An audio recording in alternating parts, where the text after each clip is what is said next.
Eu estou muito contente com as reações de vocês no seminário sobre imortalidade da alma. Estou muito contente ainda mais com os testemunhos que eu tenho recebido. Aproximadamente 15 testemunhos, e nós vamos tendo mais na medida do tempo, testemunhos de pessoas que criam na imortalidade natural da alma e que depois de se aprofundarem na Bíblia deixaram de lado esta crença. Você vai ter aqui algumas aulas, alguns vídeos especiais só com esses testemunhos, inclusive com algumas entrevistas. Eu lerei alguns testemunhos, farei algumas entrevistas para você perceber que quando permitimos que o Espírito Santo nos mostre a verdade bíblica, nós podemos entendê-la. Quando estamos dispostos a deixarmos de lado nossos pressupostos, por exemplo, o pressuposto grego da imortalidade da alma, a nossa mente se abre para uma compreensão mais ampla acerca da natureza humana, que ao invés de ser dualística, ela é holística, ou seja, Deus considera o ser humano como um todo integral, inseparável.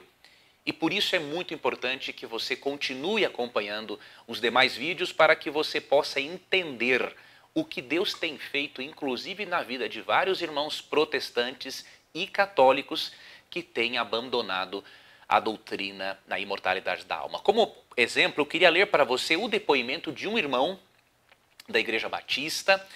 E após esse depoimento eu vou fazer um estudo complementar com você sobre alma e espírito de acordo com a exposição do Dicionário Brasileiro de Teologia, da ASTE, tá ok? Então esse estudo de hoje também vai ser muito importante. Veja o que disse o nosso irmão Fernando de Freitas no meu canal no YouTube.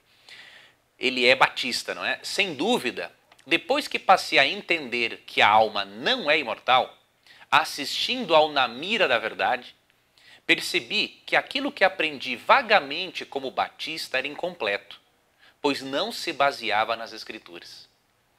Uma frase que o pastor Luiz Gonçalves disse no Arena do Futuro me fez refletir também. Se o irmão que morre vai direto para a glória, como alguns evangélicos dizem, o que Jesus vem fazer aqui quando voltar? É impressionante como o estudo da Bíblia vai nos completando. Esta sede de conhecer mais foi incentivada pelo Senhor, professor. Obrigado, meu irmão, por esse testemunho. Tanto de mim quanto incentivou a minha esposa também. Antes, não conhecia o grande conflito entre Cristo e Satanás, bem como a mistura que havia, não é, da filosofia grega com os conceitos cristãos, que o deixavam confuso eles aqui. Hoje minha vida passou a fazer sentido ao buscar realmente a Cristo. Olha que coisa bonita, né? Este irmão batista disse que por influência do Na Mira da Verdade, por influência também do programa Arena no Futuro, pelo estudo também que está fazendo aqui no seminário, a visão dele sobre alma e espírito, sobre a imortalidade da alma se ampliou. E hoje ele crê da forma correta. Por isso que eu creio, amigo internauta, que o mesmo pode acontecer com você se você continuar acompanhando o seminário, se aprofundando no tema. Eu tenho certeza que o Espírito Santo vai mostrar para você que o que muitos apologistas têm dito aí no Brasil sobre a imortalidade da alma não passa de filosofia grega, não tem base bíblica e por isso devemos rejeitar tais comentários. Vamos agora fazer um estudo complementar sobre os verbetes alma e espírito como se encontram no Dicionário Brasileiro de Teologia. Tá? O Dicionário Brasileiro de Teologia é uma obra muito interessante. Essa obra foi produzida pela Associação de Seminários Teológicos Evangélicos, a ASTE, né? E neste dicionário há uma explicação muito interessante sobre o verbete alma. Se você se interessar por esta obra, eu vou deixar aqui na descrição do vídeo o link para que você possa conhecer esse dicionário, tá bom? Mas eu gostaria aqui agora de apresentar para você alguns dos conceitos que o Dicionário Brasileiro de Teologia nos apresenta. Quem escreveu este verbete, do qual eu vou extrair alguns trechos, foi o Dr. Nélio Schneider. Tá? Ele foi um dos colaboradores para a produção da referida obra. E no verbete alma, entre parênteses, corpo e espírito, ele apresenta aqui alguns comentários muito interessantes que nos mostram o quê? Que cada vez mais teólogos evangélicos protestantes como o Dr. Nélio Schneider tem abandonado ou tem desacreditado na doutrina grega da imortalidade natural da alma. Tá bom? O que eu vou compartilhar aqui com você, então, se encontra no Dicionário Brasileiro de Teologia, no verbete sobre alma. Você pode ver depois, quando você quiser adquirir, não é? Logo ali nos primeiros verbetes, alma e espírito, você já vai perceber essas descrições, esses comentários que eu extraí. Eu vou deixar também aqui para você o link para um artigo meu, no meu blog, onde eu transcrevi várias partes deste comentário do Dr. Schneider, tá bom?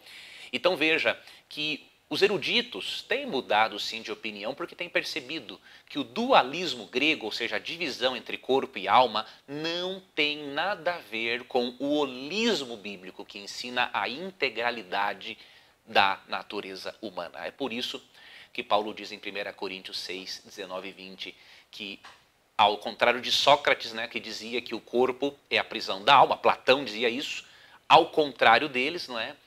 Paulo diz que o corpo, ao invés de ser a prisão da alma, ele é o templo do Espírito Santo.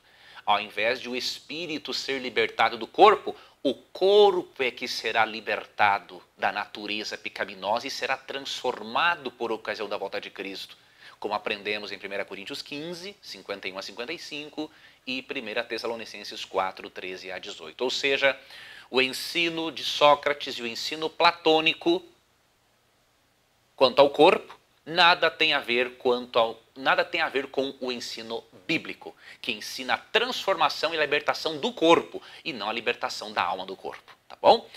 Vamos então para alguns trechos. Vou ler aqui para você alguns trechos do Dicionário Brasileiro de Teologia.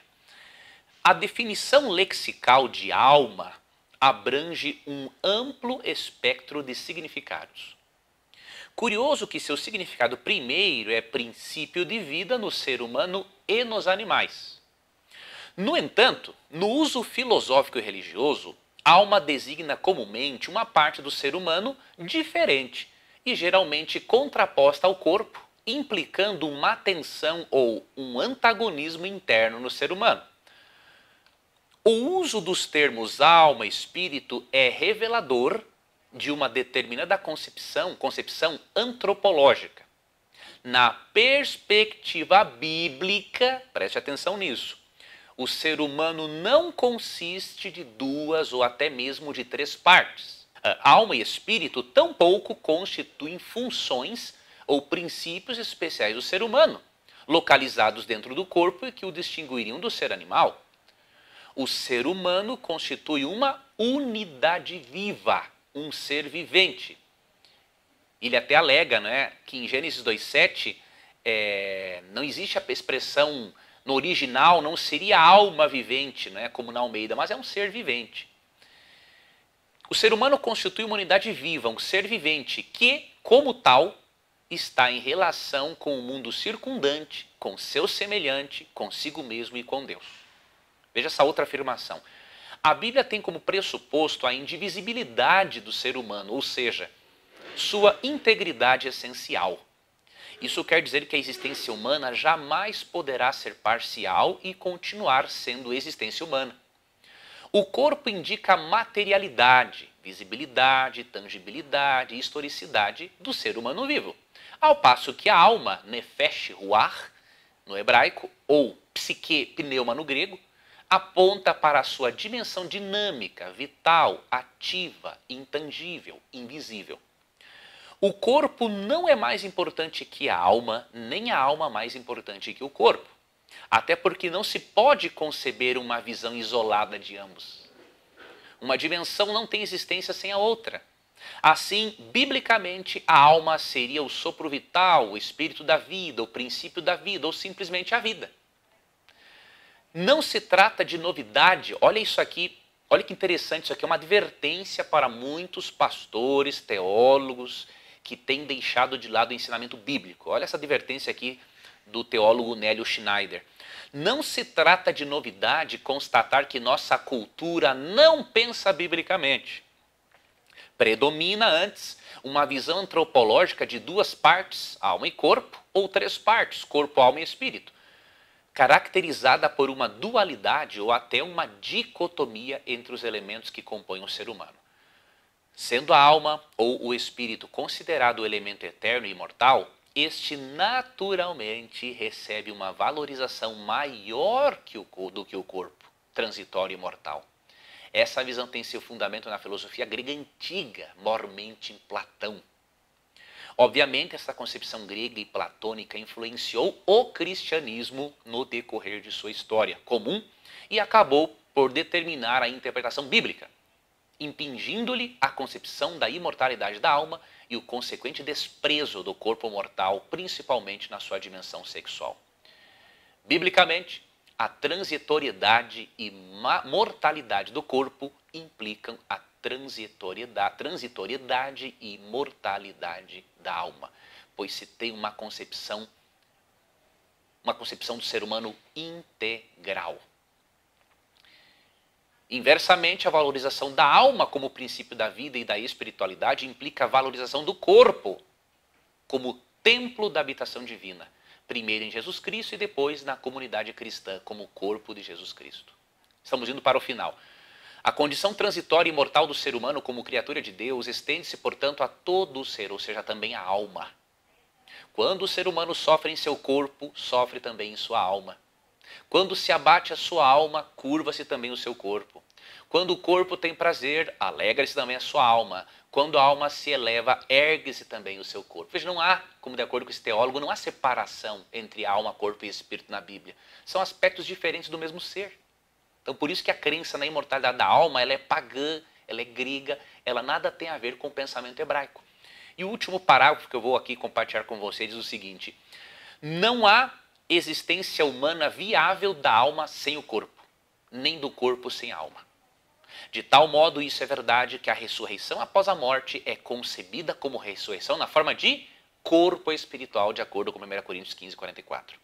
Recupera-se com isso decididamente uma fala antropológica fundada na integralidade do ser humano, contrapondo-se ao desprezo do corpo, à sua valorização e significado. Veja, eu gostaria que você avaliasse as implicações dessas declarações do Dicionário Brasileiro de Teologia, da ASTE, da Associação de Seminários Teológicos Evangélicos no Brasil. Tá? Eu gostaria muito que você avaliasse as implicações disso. Por quê? Porque quando entendemos que a natureza humana é holística, nós valorizaremos mais o nosso corpo. Se cairmos na tentação de valorizarmos o espírito mais do que o corpo, nós não daremos o devido cuidado à saúde física que daríamos se nós acreditássemos no holismo bíblico. Então, este verbete aqui do Dicionário Brasileiro de Teologia, que foi elaborado pelo Dr. Nélio Schneider, com certeza vai ser extremamente útil para você. Perceba mais uma vez que a crença na mortalidade da alma e no sono durante a morte não é uma crença sectária, como os desinformados alegam. É uma crença que faz parte de vários teólogos protestantes, faz parte da vida acadêmica e teológica de teólogos católicos também. E este verbete, né, do Dicionário Brasileiro de Teologia, né, com certeza mostra exatamente isso, bem como as citações de outros teólogos que eu citei para você aqui no decorrer do seminário. Muito obrigado por sua companhia. Eu quero finalizar lembrando a você de uma coisa. Algumas pessoas pediram o PDF dessa apresentação que eu fiz, dos slides, não é? Com as citações dos teólogos, os textos bíblicos. Você já poderá usufruir deste material. Você vai ver aqui no link uma descrição, um link onde você poderá baixar esse material para você usar, para você estudar, para você repassar para outras pessoas. Tá ok? Aguarde então a nossa próxima videoaula. Você vai ter depoimentos interessantíssimos. Você vai perceber testemunhos de pessoas que realmente se aprofundaram no texto bíblico e que mudaram as suas concepções doutrinárias, filosóficas. E você também vai ter explicações sobre alguns dos textos difíceis, aparentemente difíceis, que me foram enviados aqui pelo canal no YouTube. Você vai perceber que quando contextualizamos os textos bíblicos aparentemente difíceis com o pressuposto hebraico de que a natureza humana é holística, tudo fica esclarecido. Deus te abençoe. e até uma próxima.